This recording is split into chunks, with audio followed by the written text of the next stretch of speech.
Hello everyone, इस video में हम पढ़ेंगे क्लास 9th का chapter second, the sound of music. तो ये जो है ना, ये वाला चैप्टर 2 पार्ट में है। तो इस वाली वीडियो में हम पार्ट 1 देखेंगे और फिर नेक्स्ट वीडियो में हम इसका जो है पार्ट 2 देखेंगे। तो इसमें हमें स्टोरी बताई गई है, Evelyn Glennie listens to sound without hearing it. तो एल्विन ग्लेनी की हमें इसमें स्टोरी बताई गई है। तो इसमें है कि rush hours crowds jostle for position on the underground train platform. Rush hours मतलब बहुत ही बिजी टाइम था और काफ़ी ज़्यादा वहाँ पे भीड़ लगी हुई थी।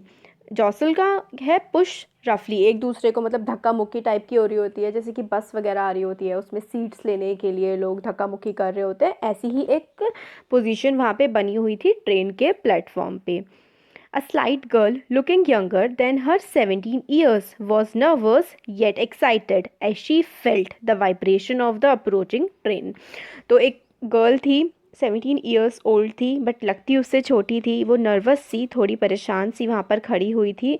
इतने में उसने जो वाइब्रेशंस होती है ना, वो फील करी कि ट्रेन जो है वो आने वाली है। अप्रोचिंग ट्रेन, आती हुई ट्रेन की उसने वाइब्रेशंस को फील किया। ये उसका पहला दिन था prestigious royal academy of music जो लंदन में है, उसके मतलब उसमें उसका एडमिशन लिया था उसने, सिलेक्शन हुआ था उसका वहाँ पर, और वहाँ जाने का उसका फर्स्ट डे था। And daunting enough for any teenager fresh from a Scottish farm. और काफ़ी डॉन्टिंग सा था, मतलब डराने वाला, थोड़ा डर सा लगता है ना नई जगह आप जब जा रहे होते हैं।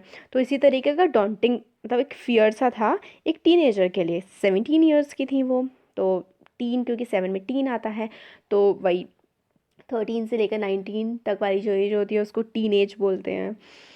वो स्कॉटिश मतलब स्कॉटलैंड से थी और काफ़ी थोड़ा मतलब जैसे लंदन सिटी है, काफ़ी बड़ी, वर्ल्ड की one of the biggest cities है।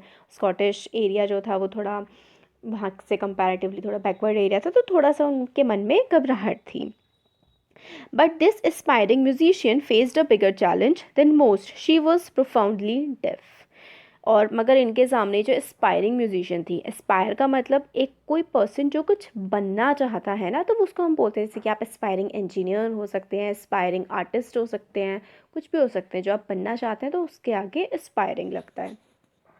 तो उनके लिए एक काफ़ी बड़ा चैलेंज था। एक म्यूजिशियन वो बनना चाहती थी मगर वो डेफ थी, वो सुन नहीं सकती थी। तो ये काफ़ी बड़ा उनके सामने क्या था, चैलेंज था। अब उनकी स्टोरी है कि किस तरीके से क्या हुआ, डेफ कैसे हुई वो। Evelyn Glennie's loss of hearing had been gradual. तो जो लॉस ऑफ हियरिंग हुई थी उनकी, वो सुन नहीं पाती थी, वो ग्रेजुअल था, थोड़ा मतलब टाइम के साथ ऐसा होता गया था। हर mother remembers noticing something was wrong when the 8-year-old Evelyn was waiting to play the piano. तो जब वो 11 ईयर्स की हो गई थी तब उनकी मदर ने ये बात नोटिस की थी कि इनके साथ, एवलिन के साथ कोई इशू है। क्योंकि जब वो पियानो बजाने बैठी हुई थी तो उनकी मदर ने उनका नाम बुलाया, एवलिन को पुकारा, मगर उनकी मतलब एवलिन ने कोई रिएक्शन नहीं दिया। फिर सडनली कि मतलब उनकी मदर को ये रियलाइज़ हुआ कि वो सुन नहीं सकती है उनकी बेटी। सेज एजबल ग्लेनी, उनकी मदर का नाम एजबल था एवलिन की। फिर कुछ टाइम तक तो जो है एवलिन छुपा पाई थी। कंसील करना का मतलब होता है छुपाना। कुछ टाइम तक तो एवलिन ने मैनेज कर लिया कि वो छुपा पाएँ कि वो जो है वो बहरी होती जा रही हैं, ग्रोइंग डेफनेस को अपने फ्रेंड्स से, टीचर्स से। मगर जब तक वो 11 ईयर्स की हुई तो उनकी जो मार्क्स थे स्कूल में वो डेटोरिएट हो गए, काफ़ी ज़्यादा कम आने लगे। और उनकी जो हेड मिस्ट्रेस थी, जो हेड मास्टर या हेड मिस्ट्रेस वगैरह होते हैं ना आपके स्कूल में, जो हेड होते हैं सारे टीचर्स के, उन्होंने एवलिन के पेरेंट्स से कहा कि किसी डॉक्टर से, स्पेशलिस्ट से वो जो है वो कंसल्ट करें और लेकर के जाएं। फिर उनको पता लगा कि जो उनका है ग्रेजुअल नर्व डैमेज हो रहा है और इस वजह से लॉस ऑफ हियरिंग उनको होने लगा है। फिर उनको एडवाइस दी गई उनके पेरेंट्स को एवलिन के कि जो एवलिन को एक ऐसे स्कूल में भेजा जाना चाहिए जो डेफ बच्चों के लिए है। मगर एवलिन ने जो है वो गिव अप नहीं किया और उन्होंने मतलब ये डिटरमाइन कर लिया था कि वो एक नॉर्मल लाइफ को लीड करेंगी, एक नॉर्मल ज़िंदगी जिएंगी और अपना जो इंटरेस्ट है म्यूज़िक में उसको ही वो परस्यू करेंगी। फिर एक दिन उन्होंने नोटिस किया एक लड़की को बजाते हुए जाइलोफोन। तो देखिए जाइलोफोन एक म्यूज़िकल इंस्ट्रूमेंट होता है जो मतलब बार जैसी होती है, मतलब बार का मतलब जैसे कि पट्टे टाइप के होते हैं ना, लकड़ी के रेक्टेंगुलर शेप के बहुत सारे एक साथ वुड के बने हुए थे, वो सब जुड़े हुए होते हैं, अलग अलग लेंथ्स के होते हैं। उसको प्ले करते हुए उन्होंने देखा एवलिन ने एक बच्ची को। इस इंस्ट्रूमेंट का नाम था जाइलोफोन। फिर ज़्यादातर टीचर ने तो एवलिन को डिस्करेज किया कि वो म्यूज़िक ना सीखें, क्योंकि वो जो थी डेफ थी, उनको सुनाई नहीं आता था। जिसे सुनाई नहीं आता वो म्यूज़िक कैसे सीख सकते हैं, सबको ऐसे लगता था। मगर एक परक्यूशनिस्ट थे रॉन फोर्ब्स, उन्होंने एवलिन के पोटेंशियल को, कि मतलब कितनी इनमें वो है, पोटेंशियल आप कह सकते हैं ताकत है या फिर किसी चीज़ को करने का जज्बा है, वो उन्होंने उनके जो एक थे रॉन फोर्ब्स परक्यूशनिस्ट थे, उन्होंने पहचान लिया था। और उन्होंने क्या इनको ट्रेनिंग टाइप की देना जो है वो स्टार्ट कर दिया था। और उन्होंने क्या स्टार्ट किया, begin by tuning 2 large drums of different notes. तो 2 अलग अलग बड़े बड़े ड्रम्स थे जिनका नोट्स मतलब उनकी साउंड जो थी वो अलग तरीके से आती थी। फिर वो बोलते हैं don't listen through your ears, मतलब अपने कानों से मत सुनो और ट्राई करो इस इंस्ट्रूमेंट को सेंस करने का, कि तुम इसको सेंस कर पा रही हो, उससे ही तुम इसको सीख सकती हो। फिर एवलिन ने जब स्टार्ट किया तो उन्होंने देखा कि उनकी जो वेस्ट थी कमर के पास से, उन्होंने जब ड्रम को बजाना स्टार्ट किया तो 2 ड्रम्स में उनको जो है डिफरेंस वो समझ आने लगा। एक लोअर ड्रम और अपर ड्रम अपने मतलब बॉडी की हेल्प से उन्हें इंस्ट्रूमेंट्स की वॉइसेस का डिफरेंस जो है वो समझने लगी थी। फिर फोर्ब्स ने ये जो है एक्सरसाइज पूरी रिपीट उन्होंने करी एवलिन के साथ, और धीरे धीरे जो है डिफरेंट बॉडी पार्ट्स की हेल्प से एवलिन म्यूज़िक के इंस्ट्रूमेंट्स को समझने लगी थी। फिर वो कहती हैं कि मैंने इंस्ट्रूमेंट्स को सीखने के लिए अपना दिल और दिमाग जो है उसको खोला, माइंड और बॉडी को मैंने खोला, साउंड से वाइब्रेशन से मैं खुद को जोड़ने लगी, और रेस्ट क्या था, डिटर्मिनेशन, हार्ड वर्क जो मैंने इन सब चीज़ों को सीखने के लिए किया। अब इस पॉइंट से जब उन्होंने जो है ये परक्यूशनिस्ट रॉन फोर्ब्स से वो मिली थी और उन्होंने उन्हें सिखाना शुरू किया था, इस पॉइंट के बाद उन्होंने कभी दोबारा मुड़ के नहीं देखा। तो ये है she never look back from the point onwards, कभी उन्होंने दोबारा इस पॉइंट से पीछे मुड़ के नहीं देखा। उन्होंने पूरा यूनाइटेड किंगडम यूके जो है वो टूर किया एज अ यूथ, एक यूथ ऑर्केस्ट्रा, मतलब यंग लोगों का ऑर्केस्ट्रा था। ऑर्केस्ट्रा होता है कई सारे लोगों का ग्रुप ऑफ बैंड, तो उनके साथ उन्होंने ट्रैवल किया। और जब तक वो 16 ईयर की हुई तब तक जो म्यूज़िक था वही उनकी ज़िंदगी बन गई थी। उन्होंने ऑडिशन दिया था रॉयल अकेडमी ऑफ म्यूज़िक के लिए, और उसमें उन्होंने one of the highest mark in the history, उस अकेडमी की हिस्ट्री के सबसे one of the highest marks इन्होंने एवलिन ने स्कोर किए थे। फिर वो धीरे धीरे ऑर्केस्ट्रल वर्क से, ऑर्केस्ट्रा मतलब लोगों के ग्रुप्स के साथ काम करती थी पहले वो, फिर वो सोलो मतलब अकेले ही उन्होंने अपने इंस्ट्रूमेंट्स को बजाना जो है स्टार्ट कर दिया, सोलो परफॉर्मेंसेस देने लगी। और 3 इयर्स के कोर्स के एंड, जो पूरा कोर्स था उसके एंड तक उसने बहुत सारे काफ़ी सारे जो टॉप अवार्ड्स होते हैं ना उनको जो है वो मिलने लगे थे।